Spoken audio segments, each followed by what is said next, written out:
Hello, আসসালামু আলাইকুম। আশা করি আপনারা সবাই ভালো আছেন। আপনারা বিভিন্ন সময় প্রশ্ন করছেন অনেকেই। আমি ইদানিং দেখছি যে মেসেজ করছেন যে ফাইবার ইসরায়েলি কোম্পানি, আমরা ফাইবারে কাজ করব না, বা ফাইবারে কাজ করলে ইহুদিদের সাপোর্ট করা হয়। তো আসলে এটা এক একজনের থাকতে পারে। পার্সোনালি অনেকে ফাইবারে অ্যাকাউন্ট ডিসেবল করেছেন।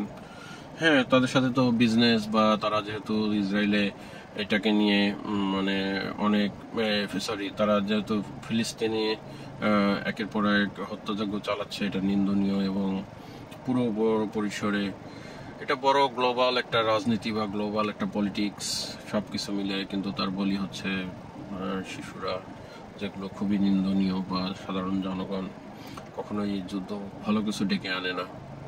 কিন্তু অসুবিধা যেটা হচ্ছে যে আপনারা যে অ্যাকাউন্টগুলো ডিসেবল করছেন, এগুলো আপনাদের সম্পদ, অ্যাসেট, এক সময় থেকে অনেক কষ্ট করে করছেন।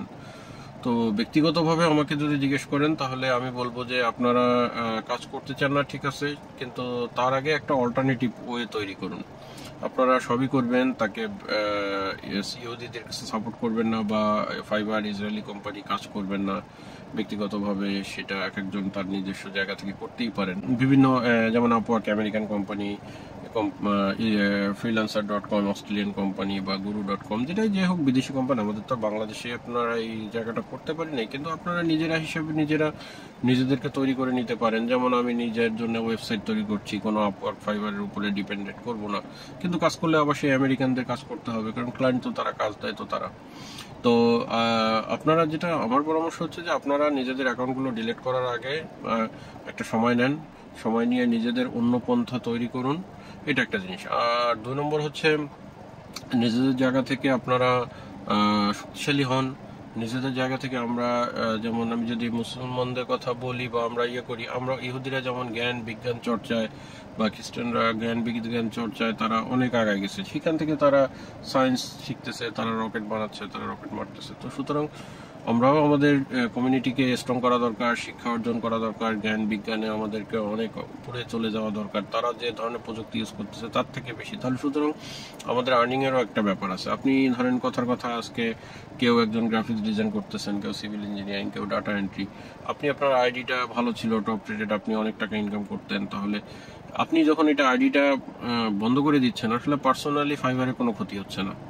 আপনার এই কাজটাকে ওই ক্লায়েন্ট এসে দিয়ে দিচ্ছে ইন্ডিয়াকে বা পাকিস্তানকে। তাহলে আসলে আলটিমেটলি আপনি কি করতেছেন? আপনি আসলে ক্ষতি করতেছেন দেশের, আপনার নিজের, এবং এই ক্লায়েন্টটাকে মানে আপনি দেশের বাইরে এটাকে পাস করে দিচ্ছেন। আসলে ফাইবার এখান থেকে কত পার্সেন্ট পাবে? 20%।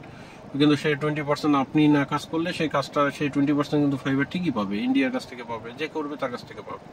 কিন্তু প্র্যাকটিক্যালি কি হচ্ছে? এটা হচ্ছে। তাহলে আপনি যেটা করেন যে নিজের একটা ওয়েবসাইট তৈরি করেন, একটু সময় নেন, সময় নিয়ে আপনি যে ক্লায়েন্টদেরকে কাজ করেন, সেই ক্লায়েন্টদেরকে আপনি ফাইবারের বাইরে নিয়ে আসেন। তাহলে সেটা যদি করতে পারেন, তাহলে আপনি ওই প্ল্যাটফর্মটাকে ক্ষতি করতে পারবেন, বা তা আপনি আপনার জায়গা থেকে প্রতিবাদের রেজাল্টটা পাবেন, যে ওই ক্লায়েন্টটা তাহলে আপনার পরিচিত হয়ে গেছে, তাকে আপনি ফাইবারে না নিয়ে আপনার নিজের ওয়েবসাইটে নিয়ে আসলেন।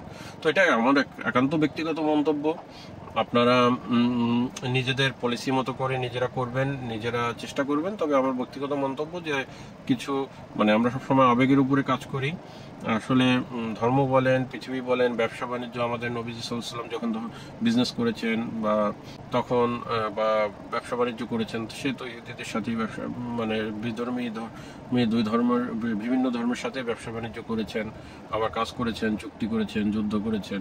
তো সবকিছুই করেছেন। তো আমাদেরও সেই জিনিসটা মেনে, যাতে আবেগে না, বৃহত্তর স্বার্থে, পার্সোনাল ক্ষেত্রে আমরা ফ্যামিলিতে অনেক আবেগ হতে পারি, আবেগিত হতে পারি, নিজেদের আত্মীয় স্বজন বন্ধু বান্ধবদের সাথে আবেগিত হতে পারি, কিন্তু জাতির স্বার্থে বা বৃহত্তর স্বার্থে আবেগকে কাজ না করে, কাজের মধ্যে আবেগকে চিন্তা না করে বিবেককে কাজে লাগিয়ে সেখান থেকে পলিসি ডেভেলপ করে, যাতে এমন কিছু করার চেষ্টা করুন যাতে এই জিনিসটার একটা, আপনি ব্যক্তি হিসাবে বা আমরা একটা সামগ্রিক দলমত নির্বিশেষে আমরা যেন এই সমস্যাটা সমাধান করতে পারি, যাতে পরের প্রজন্ম ফিলিস্তিনে এই ধরনের ঘটনা বারবার না হয়।